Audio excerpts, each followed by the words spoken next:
Welcome to day 2 of our Halloween movie marathon.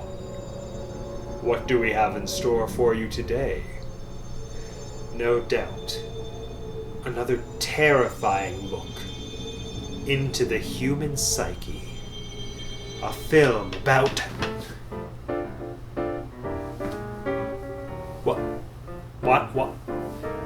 Why am I wearing a I'm not watching a Christmas movie, am I? Who programmed a Christmas movie during a Halloween movie marathon? This makes no... Oh, come on! Welcome to Teacup For One.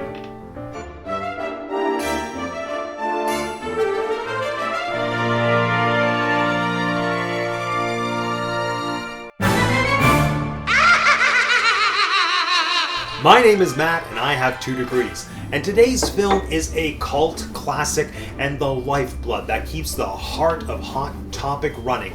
The Tim Burton classic, not actually directed by Tim Burton, Tim Burton's The Nightmare Before Christmas.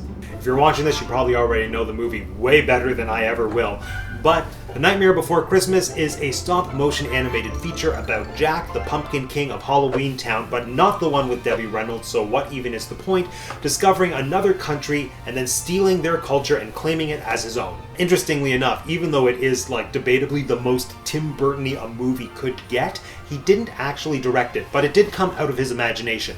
Reportedly, back when he was working for Walt Disney as an animator, he came up with this idea to do a special in the stop-motion style of those great Christmas specials from the 60s and 70s, like Rudolph the Red-Nosed Reindeer or The Year Without a Santa Claus.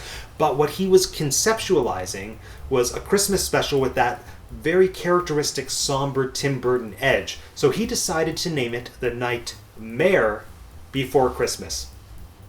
It's clever wordplay. I can respect clever wordplay. When he first pitched it, nobody wanted to make it, but then he got fired from Disney, went off, became famous, then all of a sudden Disney decided, now we want to make this. And, lucky them, they still owned the rights. So they greenlit that thing right away. But here's the kicker. It was going to be a stop-motion feature-length film. Stop-motion is very time-consuming. And believe me, I should know.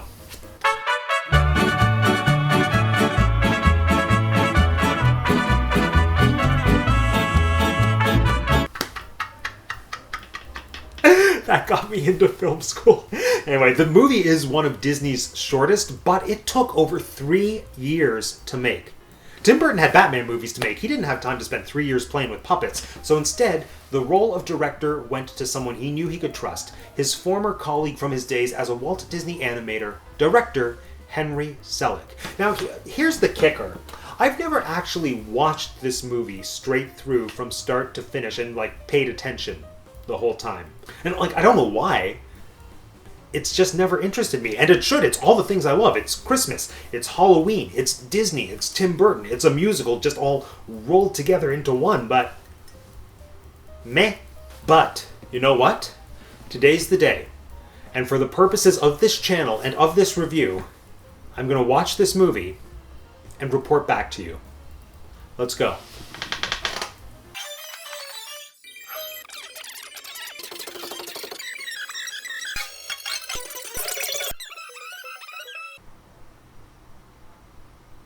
Okay.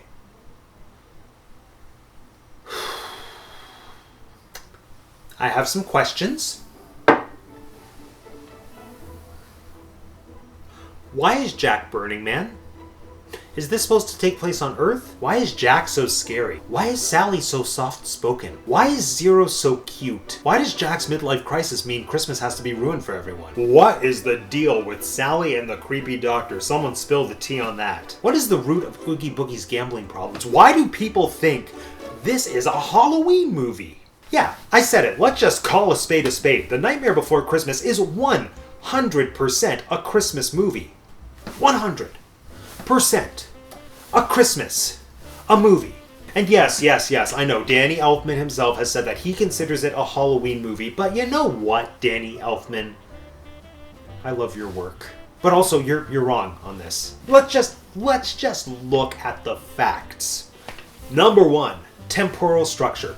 Yes, this movie takes place in Halloween Town. Everything's Halloweeny. But you know what? It is called The Nightmare Before Christmas, not The Nightmare After Halloween. The whole film is about Halloween Town setting up for Christmas. And in Halloween Town, everything that's spooky and Halloweeny is just their normal. So we have a story about a bunch of people setting up for Christmas. It's no different than having a movie where a suburban family sets up for Christmas. But instead, the suburban family are just a bunch of monsters. Number 2, style. This film is a stop motion masterpiece. Stop motion animation courses through the veins of this film. And again, the entire genesis of this idea came from those classic stop motion animated Christmas specials from the 60s and 70s. But this movie took it one step further and made incredible advances in the art of stop motion animation. Stop motion animation is the process of taking pictures of your subject, which are usually puppets, and making micro adjustments in between each photo, and then stringing together those photos at 24 frames per second to create the illusion of movement. When you watch older stop motion animation, you're going to find that the subjects have more of a static quality to their movement, and that's because the filmmakers were just making those micro adjustments to the same figure. However, The Nightmare Before Christmas used a technique called replacement animation, where they crafted interchangeable faces that could express every possible emotion and every possible mouth movement required for every single vowel and consonant sound. It's a technique that was created in the 1940s by filmmaker George Pal. However, The Nightmare Before Christmas took it to an entirely new level of intricacy. I believe there were over 700 individual heads just for Jack. Like, even just imagine, for me, if I was an interchangeable puppet, you'd need a face for this, for this, for this, for this, for this, for this, for this, for this, for this, for this, for this, for this. Just, it's a lot. Where was I? Oh, right. Christmas specials from the 1960s and 1970s. Basically stop motion animation style heavily associated with Christmas, therefore inspired the look and feel of this entire film, and in doing so, it helped to advance the technology and the practices for stop motion animation because it had that sweet, sweet Disney money behind it. So in conclusion, thank you, Christmas. Finally, story. Now let me ask you, what defines a Halloween movie? If you were here for yesterday's video, I should be a professor, you will know that my definition is that a really great Halloween movie is one that makes you face your fears while providing you with delightfully horrific escapism. Now, there's a lot of horrific looking stuff in The Nightmare Before Christmas, but that's purely visual to create an environment for the story. The story itself shares all the values of a classic Christmas movie. Of course, Christmas means different things to different people, but at its heart, it is a holiday about appreciation. Jack's whole thing is that he's disillusioned with his life in Halloween Town and feels like he needs to leave in order to find something better.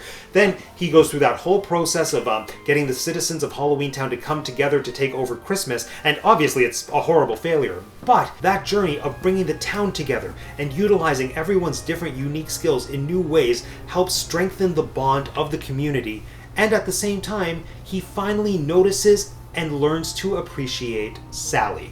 And in the end, they don't get to keep Christmas, they don't get to take over the holiday, but instead, they get something even better. They learn how to celebrate Christmas in their own way, which is all but confirmed by the fact that it starts to snow at the end. It's a Christmas movie. So there you have it, friends. My reasoning for why The Nightmare Before Christmas is in fact a Christmas movie. But let me know your thoughts in the comment section down below. Christmas movie, Halloween movie, all the time movie. But for now, friends, that concludes yet another episode of the Teacup For One Spooky Movie Marathon. What will tomorrow's film be? If you want to be the first to know, make sure you're subscribed to the channel if you haven't done so already. It's super easy. All you need to do is click on my face. Thanks for joining us today once again, everyone. My name is Matt and I have 2 degrees. And that's the Teacup For One. Merry Christmas.